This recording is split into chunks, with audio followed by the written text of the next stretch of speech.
Hello friend, welcome to IQ world. आज हम start करने जा रहे हैं साइंस की सेकंड चैप्टर, जिस चैप्टर का नाम है एसिड्स, बेसिस एंड सॉल्ट्स। जैसे कि हम जानते हैं कि बहुत सारे एलिमेंट, लगभग 150 एलिमेंट है प्रेजेंट टाइम में, जो कि नॉन है, मतलब जाना जा चुका है। उन सब का अपना अपना केमिकल प्रॉपर्टी होता है और उस एलिमेंट से क्या बनते हैं, कंपाउंड बनते हैं। तो जब कंपाउंड बनते हैं तो उनका अपना अपना केमिकल प्रॉपर्टी होता है, अलग अलग कंपाउंड का अलग प्रॉपर्टी होता है। तो जो कंपाउंड का प्रॉपर्टी क्लासीफाई किया गया, एलिमेंट से मिलकर बनते हैं कंपाउंड, और कंपाउंड का अपना यूनिक प्रॉपर्टी होता है। कंपाउंड का जो क्लासीफाई किया गया प्रॉपर्टी में, तो उसको 3 ग्रुप में कंपाउंड को बांटा गया, एक एसिड्स, दूसरा बेसिस, तीसरा सॉल्ट्स। अब हमको कैसे पता चलेगा कि कौन एसिड्स है, कौन बेस है, कौन साल्ट है? मतलब याद रखिएगा, एलिमेंट का अपना यूनिक केमिकल प्रॉपर्टी होता है और एलिमेंट के ग्रुप से क्या बनता है, कंपाउंड का फॉर्मेशन होता है। और कंपाउंड को क्लासीफाई किया गया है 3 ग्रुप में। कितने ग्रुप में? 3 ग्रुप में। पहला है आपका एसिड्स, दूसरा बेसिस, तीसरा सॉल्ट। तो ये जाहिर सी बात है, हमको एसिड, बेसिस, सॉल्ट ये तो मालूम हो गया कि कंपाउंड को 3 ग्रुप में बांट दिया गया, क्लासीफाई किया गया। अब पता कैसे चलेगा कि जो ये कंपाउंड है वो एसिड्स है या बेस है या सॉल्ट, ये पता कैसे चलेगा? तो जिससे हम पता करते हैं कि कौन कंपाउंड एसिड है, कौन बेस है, कौन सॉल्ट है, उसको कहते हैं इंडिकेटर। क्या कहते हैं? इंडिकेटर। इंडिकेटर आपका एक तरह का डाई होता है, जिसका अगर हम एसिड और बेस डालते हैं तो उस डाई का कलर क्या होता है, चेंज होता है, जिसके वजह से हमको पता चल जाता है कि कौन एसिड है, कौन बेस है। तो पहला याद रखिएगा कि compound on the basis of their chemical property, chemical property के बेसिस पर कंपाउंड को क्लासीफाई किया गया है 3 ग्रुप में। मतलब कंपाउंड का कैसा केमिकल प्रॉपर्टी है, एसिडिक है कि बेसिस है, साल्ट है, इसको 3 फॉर्म में रखा गया, 3 ग्रुप में बांटा गया है कंपाउंड को, ठीक है, according to their chemical property के अकॉर्डिंग। अब हमको पता कैसे चलेगा कि कौन कंपाउंड एसिड से, कौन बेस है, कौन सॉल्ट है? तो जिस चीज़ से पता करते हैं उसको कहते हैं इंडिकेटर। क्या कहते हैं? इंडिकेटर। तो यहाँ पर इंडिकेटर का डिफिनेशन आप लोग इसको जरूर याद कर लीजिएगा। यहाँ पर से an indicator is a dye, indicator एक तरह का डाई है, दैट चेंज कलर, जो कि कलर को चेंज करता है। कब करता है? When it is put into an acid और बेस, जब हम उस एसिड और बेस में रखते हैं तो उस इंडिकेटर का जो डाई का कलर है वो चेंज जाता है, ठीक है। तो ये है इंडिकेटर। अभी मेनली हमको जो इंडिकेटर पढ़ना है वो आपको 3 इंडिकेटर सबसे ज़्यादा कॉमन यूज़ होता है। पहला इंडिकेटर का आपको मालूम ही चल चुका है कि पहला इंडिकेटर का नाम है लिटमस। लिटमस पेपर आप लोग पहले से पढ़ रहे हैं कि लिटमस, इसके बारे में तो जानकारी होगा ही लिटमस के बारे में। और सेकंड आपका है मिथाइल ऑरेंज, और थर्ड आपका है फेनॉल पैथिलीन। फेनॉल पैथिलीन ये आपका 3 इंडिकेटर है जिसके ज़रिए से हम पता कर पाते हैं कि कौन एसिड है, कौन बेस है और कौन सॉल्ट है। तो ये इंडिकेटर के जरिए पता कर पाते हैं, ठीक है। मेनली एसिड बेस को पता करते हैं, जो सॉल्ट तो बनता है वो एसिड बेस के मिलने से सॉल्ट बनता है। तो मेनली हम एसिड और बेस को पता करते हैं इस इंडिकेटर से, ठीक है। पहला हम इस इंडिकेटर का बात कर रहे हैं, उस इंडिकेटर का नाम है लिटमस। किसका नाम है? लिटमस के बारे में स्टार्ट कर रहे हैं। पहले कुछ इन्फॉर्मेशन दे दें लिटमस के बारे में कि लिटमस जो आपका डाई है, ये लिटमस का इस्तेमाल ज़्यादातर हम लोग करते हैं। प्रेजेंट टाइम में लिटमस का इस्तेमाल ज़्यादातर होता है। लिटमस का आपका जो कलर होता है, 2 कलर होता है, एक ब्लू लिटमस होता है, दूसरा रेड लिटमस का यूज़ किया जाता है, ठीक है। ब्लू लिटमस और दूसरा है रेड लिटमस। लिटमस पेपर का जब हम एसिड सोल्यूशन में डालते हैं लिटमस पेपर को, ब्लू लिटमस पेपर को जब हम एसिड सोल्यूशन डालते हैं तो ये ब्लू लिटमस किस में चेंज होता है? रेड लिटमस पेपर में, ठीक है। अगर हम रेड लिटमस को बेस में डालेंगे, किस में डालेंगे? बेस में डालेंगे तो ब्लू में चेंज हो जाएगा। तो याद रखिएगा, एसिड अगर होगा कोई कंपाउंड, अगर उसमें हम ब्लू लिटमस डालेंगे, ब्लू लिटमस पेपर डालेंगे तो वो रेड में चेंज हो जाएगा। अगर वो कंपाउंड बेस है, अगर उसमें हम रेड लिटमस पेपर डाल दें तो वो ब्लू में चेंज हो जाएगा, ठीक है। तो ये एसिड का क्राइटेरिया भी यही है कि एसिड क्या कर देता है? ब्लू लिटमस पेपर को रेड में चेंज कर देता है। ऐसे नॉर्मली आपको एसिड पता करना हो तो एसिड को आप टेस्ट करके कर सकते हैं, लेकिन वीक एसिड, स्ट्रॉन्ग एसिड को आप टेस्ट नहीं कर सकते। अगर स्ट्रॉन्ग एसिड को आप टेस्ट करने की कोशिश करिएगा तो आपका जबान जल जाएगा, जैसे बैटरी का एसिड हो गया। ये बताएंगे वीक एसिड क्या होता है, स्ट्रॉन्ग एसिड क्या होगा, लेकिन हर एसिड को और हर बेस को हम टेस्ट करके पता नहीं कर सकते हैं कि कौन स्ट्रॉन्ग एसिड, कौन एसिड है, कौन बेस है, क्योंकि कुछ स्ट्रॉन्ग एसिड रहेगा तो आपको क्या करेगा, हार्म कर देगा। तो इसलिए हम इस लिटमस पेपर का इस्तेमाल करते हैं ताकि हमको बिना उसको टच किए पता कर सके कि कौन एसिड है, कौन बेस है। इसलिए याद रखिएगा कि एसिड के केस में आपका ब्लू लिटमस रेड में चेंज हो जाता है और आपका बेस के केस में रेड लिटमस ब्लू में चेंज हो जाता है। तो याद रखिएगा। उसके साथ साथ आपको याद रखना है कि एसिड कहते किसको है, तो मेनली एसिड का टेस्ट और होता है और एसिड रेड लिटमस को ब्लू लिटमस को रेड में चेंज कर देता है। एसिड क्या करता है? ब्लू लिटमस पेपर को रेड में चेंज कर देता है। अभी आगे बताएंगे कि एसिड का मेन प्रॉपर्टी क्या है। सेकंड इंडिकेटर का नाम है मिथाइल ऑरेंज। क्या नाम है? मिथाइल। एक चीज़ और समझ लीजिए यहाँ पर कि जो लिटमस होता है वो आपका नेचुरल इंडिकेटर है।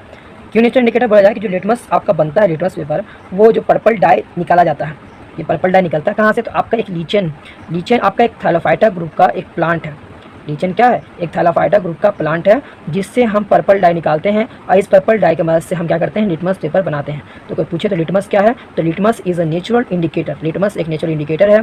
जिस लिटमस से सॉल्यूशन कैसा कलर का डाई निकलता है? तो लिटमस से पर्पल कलर का डाई निकाला जाता है और इस पर्पल कलर के डाई का इस्तेमाल हम क्या करते हैं? लिटमस पेपर बनाने में करते हैं। ये किस ग्रुप से बिलोंग करता है? तो ये लीचेन एक प्लांट का ग्रुप है जो कि लीचेन है, जो एक प्लांट थैलोफाइटा ग्रुप से बिलोंग करता है। किस ग्रुप से, डिवीज़न से बिलोंग करता है, तो थैलोफाइटा डिवीज़न से बिलोंग करता है। सेकंड आपका है मिथाइल ऑरेंज। मिथाइल ऑरेंज एक सिंथेटिक बोल सकते हैं, सिंथेटिक इंडिकेटर है, मतलब इसको बनाया जाता है, लेकिन लिटमस आपका एक नेचुरल इंडिकेटर है क्योंकि नेचुरल चीज़ से मिलता है। मिथाइल ऑरेंज एक ऐसा इंडिकेटर है जब इसमें हम एसिड सॉल्यूशन में मिथाइल ऑरेंज को डालेंगे, मतलब कोई भी एसिड सॉल्यूशन मिथाइल ऑरेंज के अंदर डालेंगे तो उसका कलर कैसा हो जाएगा, मिथाइल ऑरेंज का कलर कैसा हो जाएगा, रेड हो जाएगा। क्या हो जाएगा, रेड। याद रखना, ऐसे मिथाइल ऑरेंज का कलर इन केस न्यूट्रल, अगर न्यूट्रल को मतलब कोई चीज़ न्यूट्रल चीज़ रखेंगे, मतलब उस ना ही एसिडिक ना ही बेस, तो उस केस में मिथाइल ऑरेंज का जो कलर होता है वो ऑरेंज होता है, रेड होता है। लेकिन जब हम मिथाइल ऑरेंज में कोई एसिडिक सॉल्यूशन डालते हैं, मिलाते हैं, उस केस में मिथाइल ऑरेंज का कलर जो हो जाता है वो रेड हो जाता है। क्या हो जाता है, रेड हो जाता है। सेकंड केस, अगर मिथाइल ऑरेंज में हम कोई बेसिक सॉल्यूशन मिलाते हैं तो मिथाइल ऑरेंज का कलर क्या हो जाता है, येलो हो जाता है। ऐसे अगर न्यूट्रल रहे, ना ही एसिडिक रहे ना ही बेस रहे, उस केस में मिथाइल ऑरेंज का कलर ऑरेंज ही रहेगा। कैसा रहेगा, ऑरेंज रहेगा।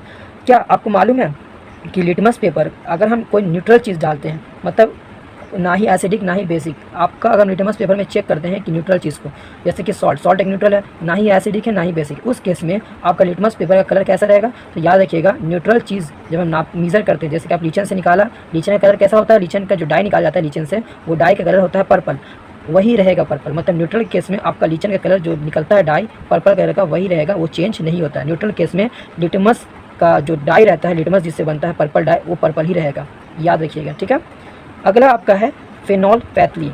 फेनोल्फेथलीन एक आपका सिंथेटिक इंडिकेटर है, इसका कलरलेस होता है न्यूट्रल के केस में, मतलब ना ही एसिडिक ना ही बेसिक जब रहेगा तो फेनोल्फेथलीन का कलर कोई नहीं रहेगा, मतलब इसका कलर लेस रहेगा, कोई भी कलर नहीं होता न्यूट्रल केस में। लेकिन जब हम एसिडिक सॉल्यूशन में फेनोल्फेथलीन को डालते हैं तो भी पर ये कलर लेस होता है, तो ये थोड़ा दिक्कत वाली बात है। इसको एसिडिक और न्यूट्रल चेक करना इससे मुश्किल है। क्यों? क्योंकि दोनों केस में फेनोल्फेथलीन कैसा हो जाता है, कलरलेस हो जाता है। एसिडिक सॉल्यूशन में भी कलरलेस और न्यूट्रल के केस में भी फेनोल्फेथलीन क्या हो जाता है, कलरलेस हो जाता है।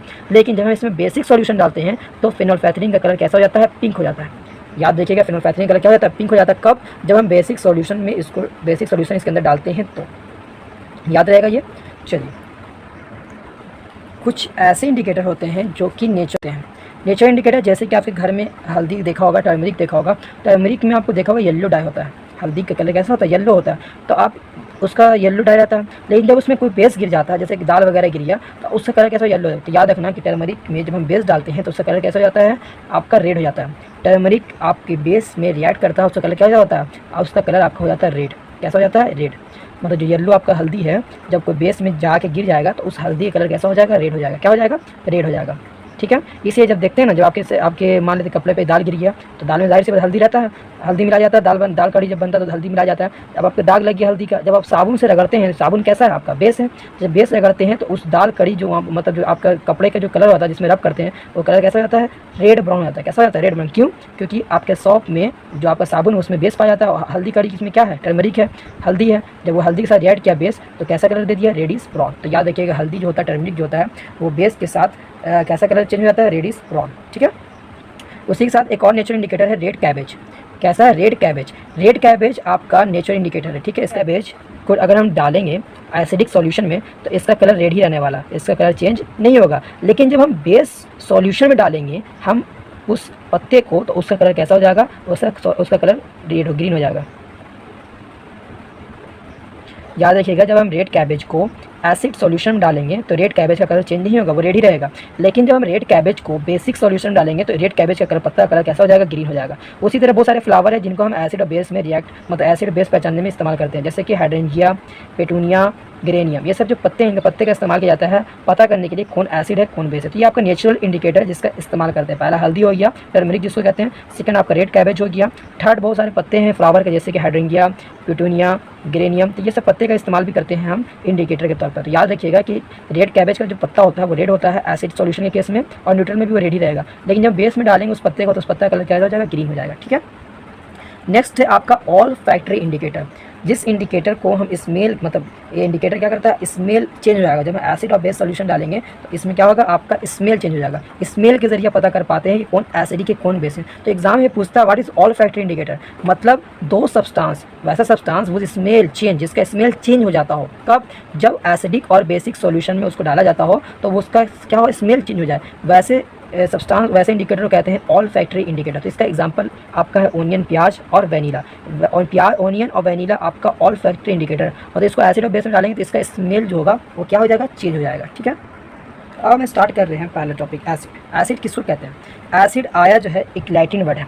एसिड क्या है? एक लैटिन वर्ड, इसको कॉपी में उतारिएगा। एसिड एक लैटिन वर्ड है जिसका मानी होता है एसिडस एक्केयर। एसिडस एक्केयर, एसिडस एक्केयर का मतलब होता है सौर, खट्टा।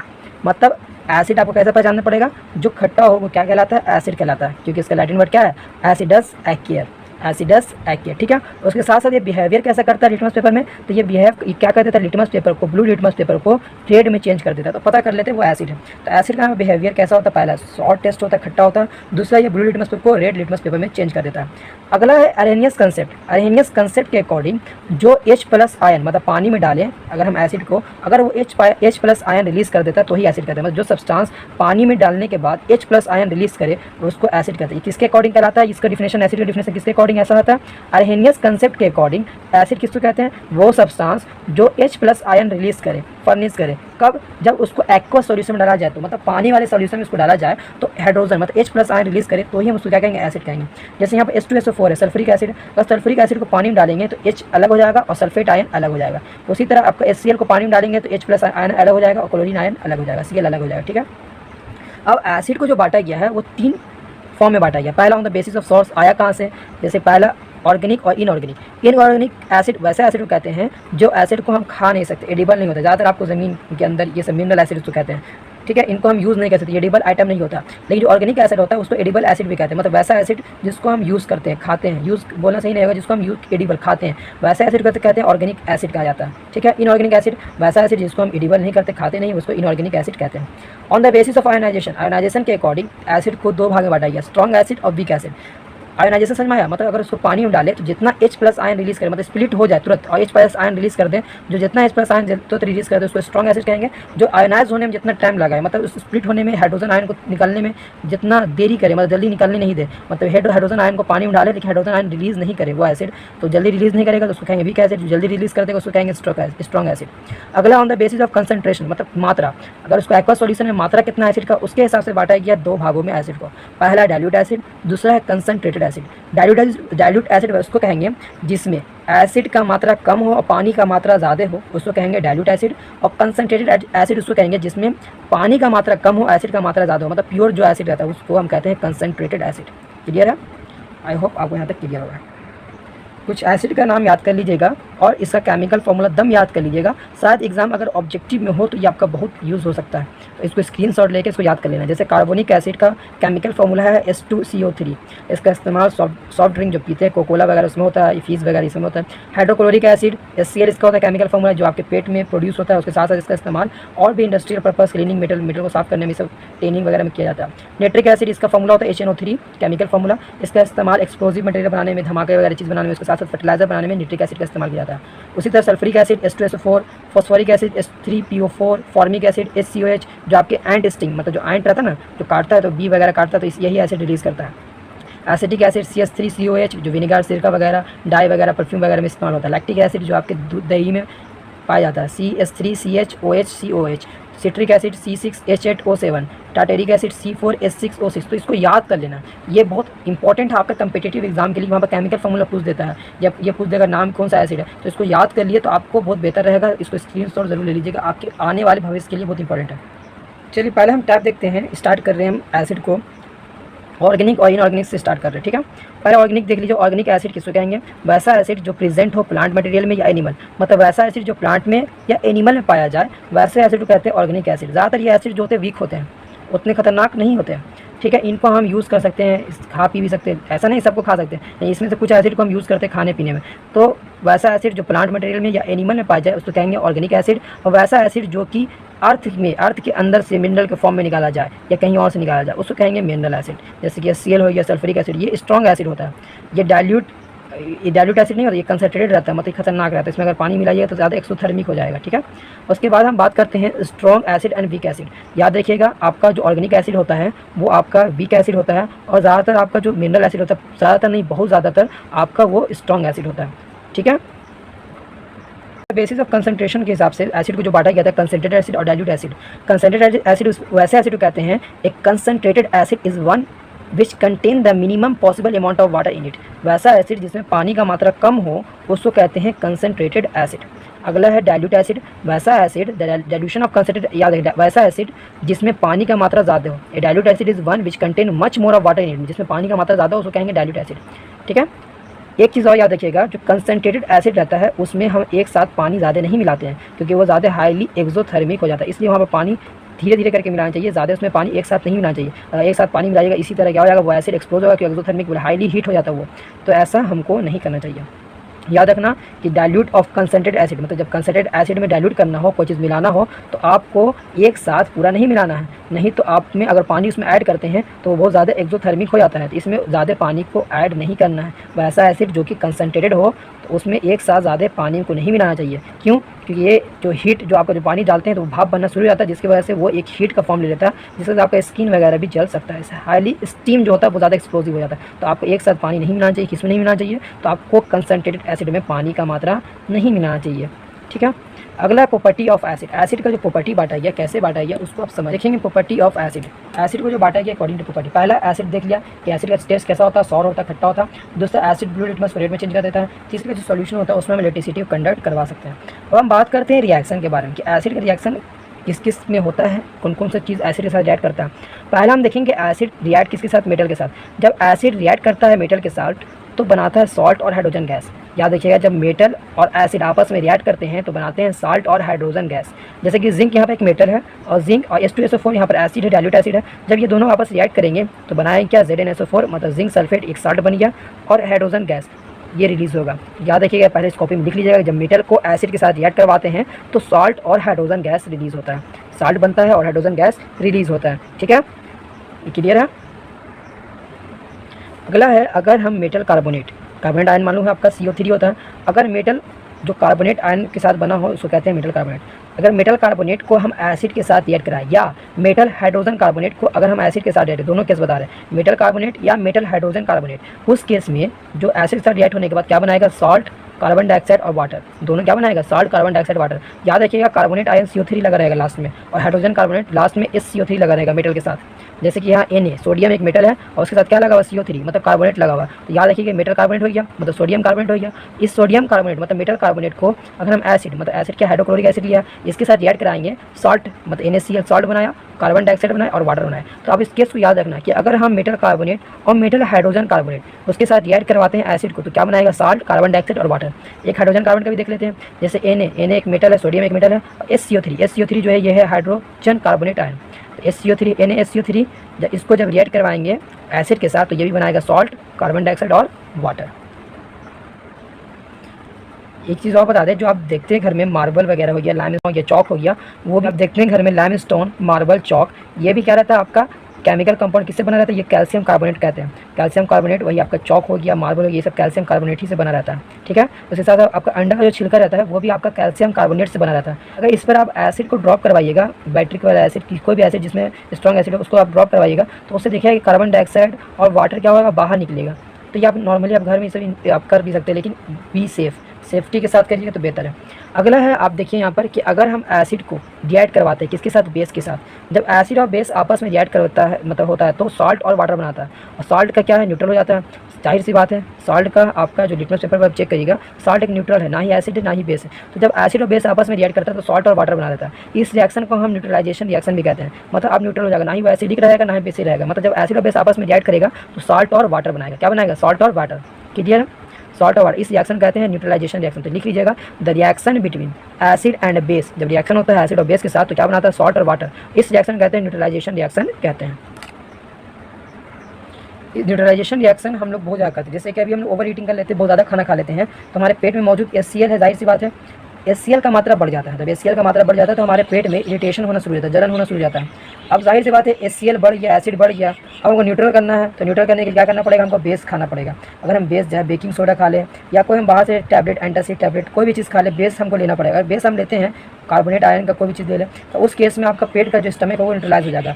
सोडियम हाइड्रोजन कार्बोनेट जो आपको बेकिंग सोडा को कहते हैं, सोडियम हाइड्रोजन कार्बोनेट जो है वो बेकिंग सोडा है, मतलब खाने वाला सोडा जो होता है ना घर में, उसी को कहते हैं सोडियम हाइड्रोजन कार्बोनेट। अगर वो आप खा लेते हैं तो आपका पेट जो होगा वो न्यूट्रल हो जाएगा, क्योंकि वो आपका पेट में एसिड है, और आप सोडियम हाइड्रोजन कार्बोनेट खा लीजिएगा तो अब क्या हो जाएगा, वो बेस है, एसिड और बेस मिलकर क्या बन जाएगा, सॉल्ट और वाटर, और आपका पेट का जो जलन है वो ठीक हो जाएगा। ठीक है, नेक्स्ट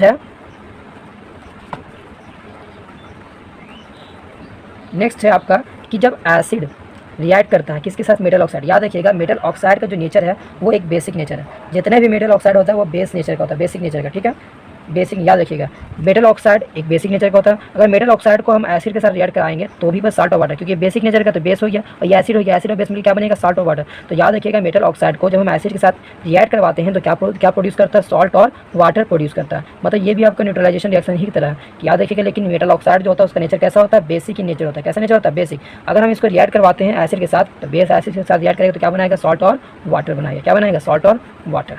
ठीक है, एक बात और बता दें कि एसिड का जो नेचर होता है क्रोजिव होता है, इसलिए हमको एसिड को मेटल के बर्तन में नहीं रखना चाहिए, क्योंकि हम जानते हैं एसिड किसके साथ रिएक्ट करता है, मेटल के साथ रिएक्ट करता है, और मेटल के साथ रिएक्ट करने के बाद क्या बनाता है, सॉल्ट और हाइड्रोजन गैस।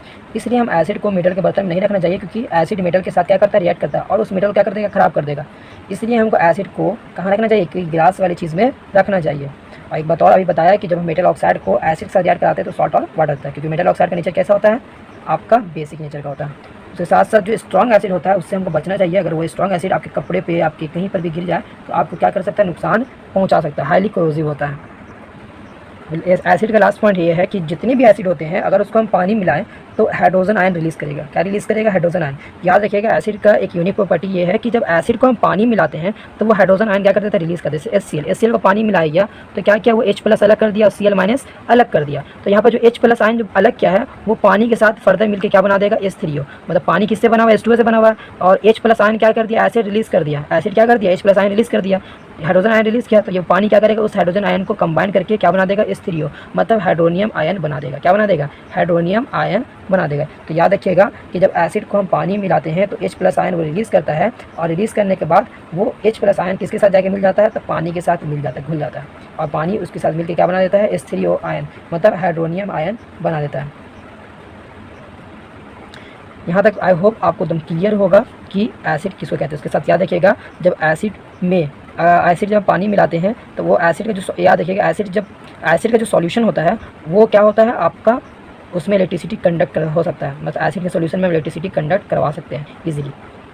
क्वेश्चन ये पूछता है कि हम ग्लूकोज में हम ऐसा क्यों नहीं कर पाते हैं, कि ग्लूकोज के सॉल्यूशन है उसमें हम ऐसे उसको भी हम पानी में डालें तो वो भी क्या करें, एसिड के साथ बिहेव करें। क्या देखिएगा एसिड की तरफ बिहेव करने के लिए उसको जब पानी मिलाया जाए तो वो क्या करे, H+ आयन रिलीज़ करना चाहिए। लेकिन जो आपका ग्लूकोज है C6H12O6 वो जब पानी मिलाते हैं तो वो इसके पास जो H+ आयन है वो रिलीज़ नहीं करता है। जो H+ आयन रिलीज़ नहीं करता हो वो आपका एसिड नहीं कहलाएगा। इसलिए आपका ग्लूकोज जो है पानी में डालने के बावजूद भी वो H+ आयन रिलीज़ नहीं करता है, क्योंकि उसके पास आयनाइज होने के लिए कुछ है नहीं। इस वजह से हम ग्लूकोज को हम एसिड नहीं कह सकते, ठीक है। जबकि उसके पास पहले हाइड्रोजन हो लेकिन पानी में डालने के बाद वो आयनाइज नहीं हो सकता है, मतलब वो H+ आयन रिलीज़ नहीं कर सकता है। इसी वजह से ग्लूकोज जो है वो ग्लूकोज हुआ, अल्कोहल हुआ, ये आपका क्या है, आपका एसिड नहीं है।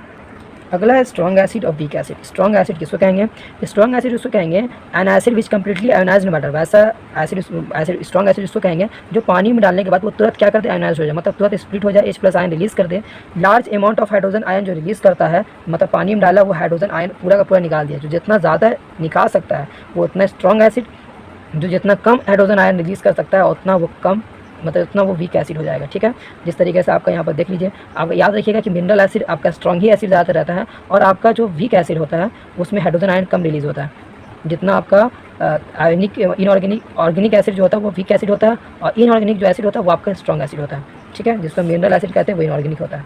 यहाँ तक आई होप एसिड आपका पूरा क्लियर होगा। कल